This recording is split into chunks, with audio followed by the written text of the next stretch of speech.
The discussion of structured proofs leads to the Fitch system. Fitch is a proof system that is particularly popular in the logic community. It's as powerful as other proof systems for propositional logic, and it's far simpler to use. Fitch has 10 rules of inference. In the version shown here, 9 of these are ordinary rules of inference. The other one, namely implication introduction, is a structured rule of inference. Negation introduction allows us to prove that a sentence is false if it leads to a contradiction. If we believe phi implies psi, and we believe that phi implies not psi, then we can derive that phi is false. Negation elimination allows us to delete double negatives. And introduction and an elimination are straightforward.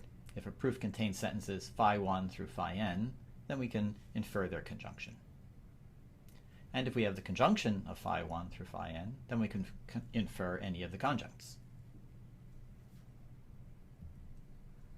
Or introduction allows us to infer an arbitrary disjunction, as long as at least one of the disjuncts is already in the proof. Or elimination is a little more complicated than and elimination. Since we do not know which of the disjuncts is true, we cannot just drop the operator. However, if we know that every disjunct entails some sentence, then we can infer that that sentence is true, even if we do not know which of the disjuncts is true. Implication introduction is the Fitch embodiment of more complicated reasoning that we saw earlier. If by assuming phi we can infer psi, then we can infer the sentence phi implies psi.